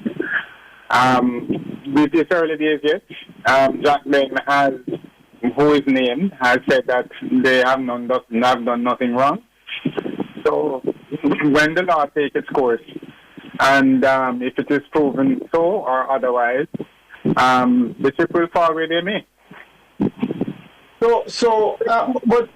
But there's investigation, and then there is the People's National Party's response to this. And of course, the chips must fall where they may in relation to the investigation. But if you're a member of your party is the chairman of Region 3, and he owns a company that basically the Auditor General is saying unlawfully benefited from the tax-exempt status. Isn't that a simple conversation to have? Did the UHWI bring any equipment into the island for your company in contravention of the law? Isn't it a simple conversation for the opposition leader, the party president, to have with Mr. Gordon, Donovan Wignall, and then the PSB can take its own actions? I am sure that those conversations were had, but you know how politics is. It is a very uncomfortable political situation. One of your major actors is caught in a very compromising position, and it is, I think it's understandable, the position that the opposition leader takes. For me personally, though, I think it's extremely egregious. The hospital of the West Indies, if you look at, the inventory of equipment that the university, any hospital has in Jamaica, and see the state of, for example, dialysis, MRIs, X-ray machines, CAT scans, etc. If you look at the inventory of the machine and see how the public is being sent to private facilities to pay thousands of dollars for treatment or for the use of this type of service. It is so unfortunate that when we look at how the equipment is being, we look at the situation that currently exists, it is absolutely sad. And if it is that a company, any company, whether a company A, B, C, D, 1, 2, or 3, is caught doing this sort of thing, I'd say shame on them. And if it is that the company is found guilty of doing such a thing, whether it's Jack Len or Company 1 who has not been named as yet, I think the full force of the law should be, levied. All right. Let me bring Kevin O'Brien Chang into the conversation here, Mr. Wignall. Kevin O'Brien Chang, for many Jamaicans looking on, the question I just put to Donovan Wignall, look, yes, the investigation should go on, but the PNP, as one of two major political parties in the country, there is a responsibility that is on them to say, look, were you involved in this? And then take some action internally based on those conversations. Is that expecting too much, Kevin Abrancha? I agree with everything Donovan said, but I also am very puzzled. If Nationwide could get the name of company number 2, why couldn't they get the name of company number 1? Why do you find that puzzling? Well, I heard about 4 companies, people throwing around numbers, but if there's a number 2, there must be a number 1. And how is it possible to get number 2 and not number 1? Why? By the same method you can get number 2, you should be able to get number 1. All right, and I would suppose, well, I'm not on the newsroom floor, I'm not involved with the newsroom processes, but I gather investigations work like that. You find out information in bits and pieces sometimes. That's how it works. Well, you don't get a whole slice, and I'm not attempting to speak for the newsroom. I'm just saying, as a journalist that has been involved with investigative journalism for many years, sometimes this is how you get information in bits and pieces. Well, what I find interesting, and it doesn't mean that the investigation is over. Well, I've been asking questions, and I'm not casting any aspersions. I'm asking and I'm responding generically as well, because, like I said, I'm not involved in the investigation. Fine, and I accept your answer. What I find very interesting in this whole thing, I would expect the GLP to be hammering and said, Mr. Gordon must resign. I don't hear any. It seems we've Kevin, there seems to be a distortion on your line. Kevin, are you still with us? Kevin Abrancha? Donovan Wignall, are you still with us? Yeah, I'm still here, Darwin, and I agree 100% with Kevin. If it is that we have other companies involved, it is a curious thing to be hitting the one company. I mean, hit them, yes. But I know that Nationwide is extremely creative. And if it is that they can find out one company, the other 3 companies, I'm sure they have the information on it. And it does look a little lopsided for you to only be talking about one company and leaning to that one company when 3 or 4 other companies are involved in this very exciting crime. So I think, and I guess the powers that be at Nationwide, we're in charge of the newsroom. We'll have to respond to that. But I think I've missed a break, so let me take the break right now, gentlemen. When I come back, what I want to hear from you, we've lost Kevin Abrancha, and hopefully he'll be back after the break. Should the Auditor General have named these companies so we wouldn't have to be in this type of situation? That's the question I'd love to hear a response from both of you when we come back from this break. Soon come.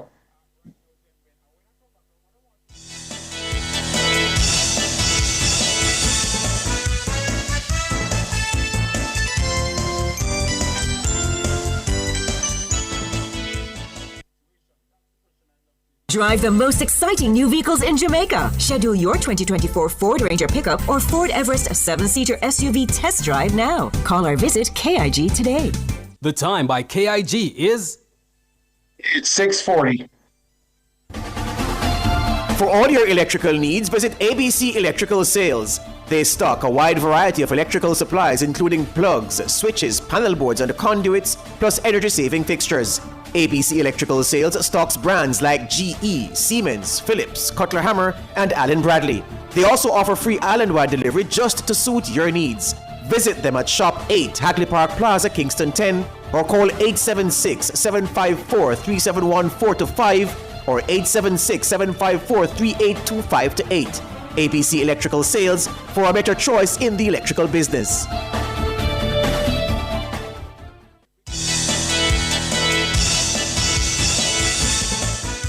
Welcome back. Thank you so very much for sticking and staying with us. We have with us Donovan Wignall and Kevin Abrancha. Is Kevin Abrancha back with us? Kevin, are you there? Yes, I say. I would expect we lost you there. Saying Mr. Gordon must resign. I don't hear that. I tell you what, I'm a very cynical person when it comes to political hullabaloos in Jamaica, you know. Wasn't it the same Jack then that the building they built was not approved, didn't have proper approvals, right? And then suddenly, a couple of days later, it's been regularized by a KSAMAC that is both JLP and PNP members. No outcry from the JLP members. And I keep going back to this reality of Jamaica. Since 1990, not a single Jamaican politician has been charged for a crime, much more convicted. I look around the world, I see presidents going to jail, and I'm saying this because since when? Whenever things happen, since 1990, Jack Smith in 1990, the last man. No man, someone else has been charged since Jack Smith, man. Remember the light bulb saga. Well, nobody arrested, nobody convicted of anything. No, charged and went before the court. Right, charged and went before the court. Nobody has gone to jail in Jamaica, no politician in 35 years. And I'm very cynical because whenever something happens, I am convinced the whole system is set up to, they circle the wagons, both JLP and PNP. They both protect each other. They chat big, you know. And this and that. But when push comes to shove, they get quiet. Look how quiet the JLP is on this thing. No, Mr. Gordon must resign. Why? We know why, because we hear other names out there. But Marlon Morgan called for his resignation from the PAAC, I think, you know? Very, very muted. Mr. Marlon is not that MP. Anyway, all I'm saying is, we Jamaicans are very cynical because we know they circle the wagon. They chat loud outside, but behind the doors, you know the old joke? Room for rent apply within. When I run out, then you run in. Right? We are cynical. Gentlemen, we're running out of time, and there's some other questions I need to get across. Hear me, Kevin. One second. We're fastly running out of time, and there's some other questions. Should the Auditor General, I'd love to hear from both of you, beginning with you, Donovan Wigner, should the Auditor General have named the companies in her report? Of course. Absolutely, yes. Absolutely, yes. Why not? And then we wouldn't have this problem with people being cynical. We know exactly who did what, and just let the chips fall. Let the chips fall to everybody. I hear you agreeing, Kevin O'Brien Chang. Is there any reasonable argument that can be put forward as to why she didn't name them, Kevin O'Brien Chang? As I said, I am a very cynical person. They protect each other. I believe it. Including the Auditor General? The whole system, man. No. The whole system is designed and nobody got jail. That is my take. In 35 years, you look around the world, presidents, prime ministers go in jail left, right, and center. 36 years, nobody in Jamaica. What the most honest politicians in the world? Otherwise, or our politicians are geniuses. They get an integrity commission, $2 billion a year, that can't convict nobody. By conviction record, you might be onto something there. Gentlemen, final one because we're out of time. We have less than a minute. Let's talk about the opposition spokesman. His name was involved with this company. He says it was an error that his name was involved in the capacity that it was online. I gather they eventually removed it. Is the allegation moved? Is photo from the Jack Den website? Do you think the opposition spokesperson should have recused himself given that interaction with the company?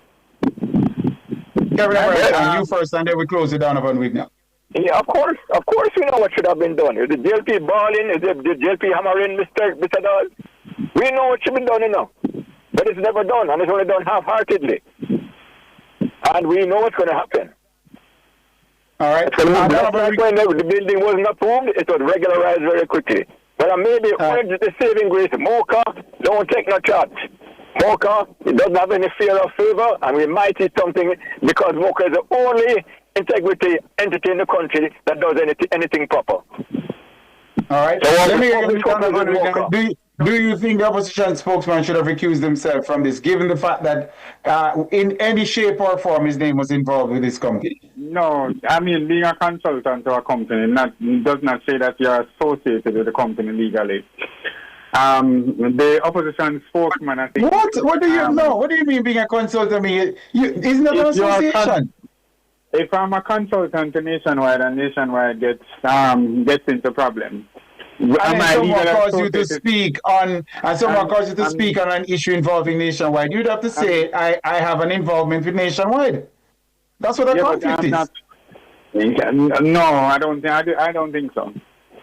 I think being the opposition spokesman on the matter, just like this and the whole matter with the drill and all of that, let him speak. At the end of the day, I think everybody should hear who are the other companies. And exactly, that's the question I want to know. Who are the other companies? That's more important than the politics, internal politics. Who are the other companies? Indeed. And gentlemen, I'm in agreement. The names of the other companies should be known. And I also agree that the Auditor General should have named them. We have to leave it there. We're out of time. I want to thank political commentator Kevin O'Brien Chang, Donovan Wignall, immediate past president of the MSME Alliance. That's where we have to leave it, gentlemen. Thank you so much for the time and the thoughts. Appreciate it. Thank you so much. Okay, Darryl. You need. Have a good one. This has been The Nation's Business. Up next, it's Around the World.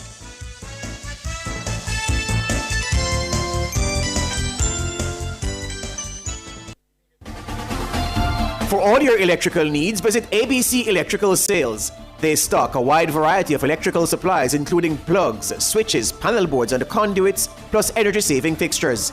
ABC Electrical Sales stocks brands like GE, Siemens, Philips, Cutler Hammer, and Allen Bradley. They also offer free island-wide delivery just to suit your needs. Visit them at Shop 8, Hagley Park Plaza, Kingston 10, or call 876-754-3714-5 or 876-754-3825-8. ABC Electrical Sales, for a better choice in the electrical business. Every day, Jamaicans have something to say. In the group chats, on social media, in the streets, there's a place where it all comes together. The comment section. This is not a lecture. This is not a call-in show. This is the hottest topics of the day, filtered through real opinions, real WhatsApp messages, real voice notes, real reactions.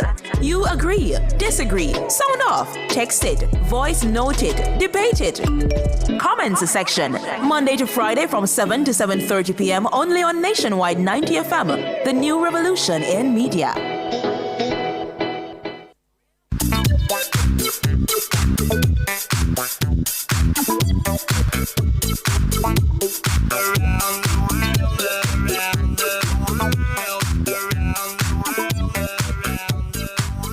Welcome back. Thank you so very much for sticking and staying with us. We're live inside our new segment called Around the World, and the focus this evening is a federal judge in the U.S. blocks Trump's attempt to end TPS for Haitians. Now, the federal judge has temporarily blocked the Trump administration's attempt to end deportation protections for more than 350,000 Haitian immigrants under the Temporary Protected Status, TPS. The ruling comes a day before the protected status was set to lapse. The plaintiffs in the case are 5 Haitian TPS holders. According to the Trump administration, TPS schemes attract illegal immigration and have long been abused and extended by Democrats. Haiti was designated as eligible for protected status after the Caribbean nation suffered a devastating earthquake in 2010. The status has been extended repeatedly, most recently in 2021 under the Biden administration. Joining us to discuss further is Caribbean correspondent at the Miami Herald, Jacqueline Charles. Madam Jacqueline Charles, no stranger to us here at Nationwide at 5. Welcome once again to the program. How are things with you? Thanks for having me. Jacqueline Charles, what exactly did the federal judge rule, and what does this temporary block mean in practical terms for Haitian TPS holders right now?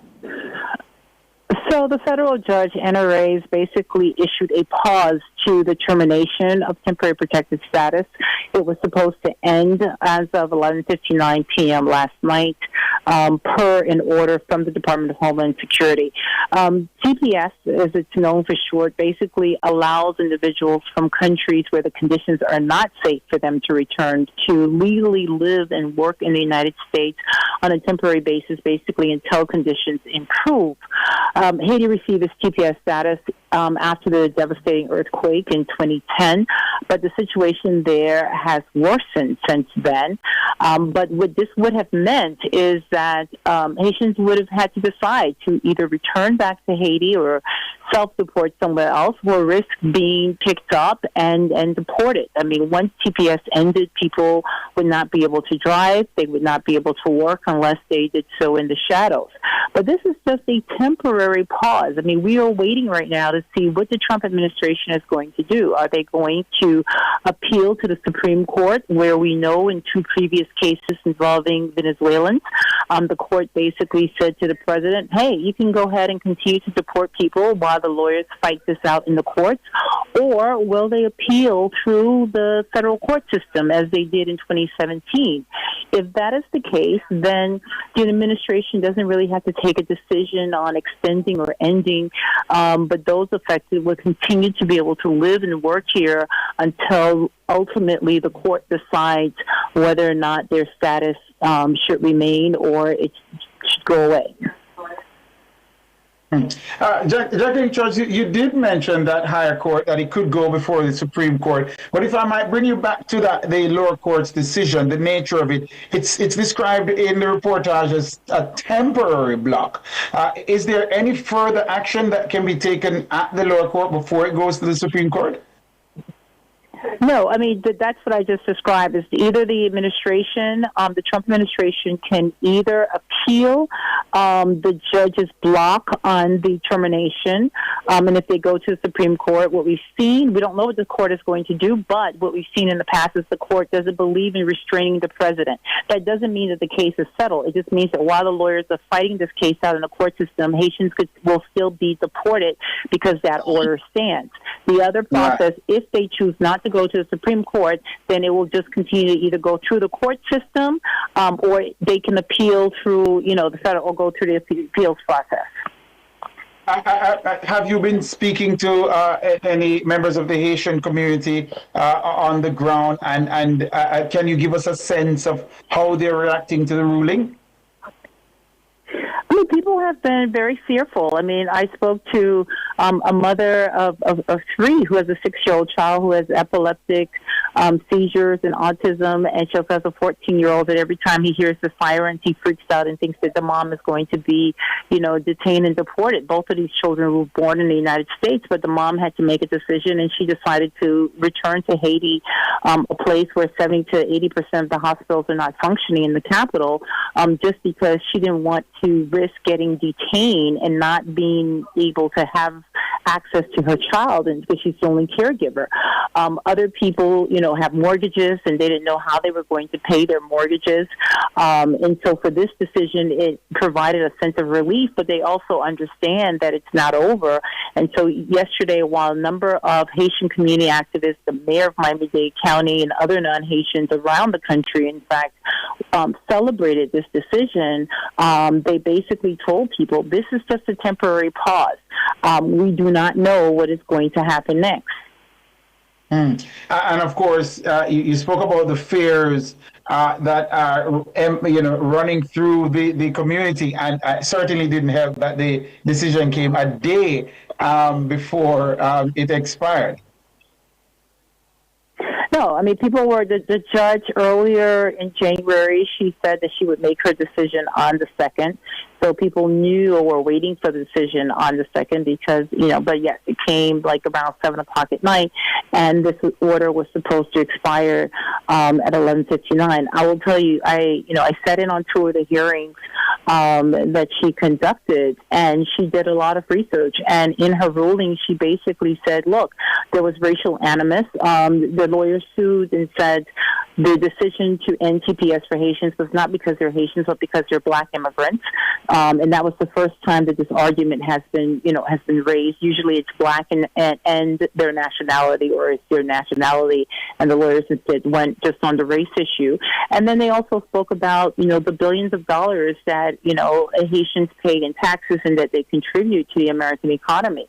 And so the judge, she really challenged that. And she also asked a basic question. While the department has said there's about 350,000 Haitians that have this status, she's seen other research that says that more than 500,000 Haitians would be affected by the end of temporary protected status. So she acknowledged this equity issue in terms of the contributions that they make. And that was the other thing we saw. A number of companies, in industries, hospitality, construction, elder care. I mean, they talked about the loss of their Haitian workers and what that would mean for them. In fact, we visited a center just north of Miami-Dade County, and it takes care of Holocaust survivors, and some of them were asking if they can, hide their Haitian caregivers in their apartments. For many of them, it was a reminder of Anne Frank. Based on we're rapidly running out of time. I have to get these other last two in about a minute or so. Has the administration provided any evidence that TPS for Haitians has led to increased illegal immigration? Have they provided any evidence to support that claim? I have not seen any of this, and of course, the administration has made a lot of arguments, but people who have TPS are vetted. You just don't get TPS because you're here. You have to be vetted, and you have to meet certain criteria. And so the judge basically challenged a lot of the arguments, including the fact that Haitians with TPS are criminals, or the country is overrun by criminal gangs. TPS first granted to Haitians, as we said earlier, after the 2010 earthquake. Based on your reporting and your understanding of what is happening on the ground in Haiti, is Haiti today any safer? Is it safe enough to justify ending those protections? 90% of Port-au-Prince is controlled by armed gangs. 70 to 80% of the hospitals are not functioning. Schools are closed. 1.4 million people are internally displaced compared to 1.5 million after the earthquake. 6 million people are in need of humanitarian aid, 5 million of whom are starving, don't have enough to eat. I think the numbers speak for themselves. There's no reasonable reason why they seek to end these protections, basically. Caribbean correspondent for the Miami Herald, Jacqueline Charles. As always, thank you for the time and the expertise. We appreciate it. Thank you. All right. And that's where we bring Around the World to a close. And also, that's where we bring this evening's edition of Nationwide at 5 to a close. I want to thank our super producer, Dana Davey, our technical operator, the man behind the controls, Andrew Glenn Anderson. Don't just set, folks. That's his name, Andrew and Glenn. You can believe that. Thanks to all the hardworking members of the news and production team. This has been Nationwide at 5. I'm Tyra Green saying, have a good evening.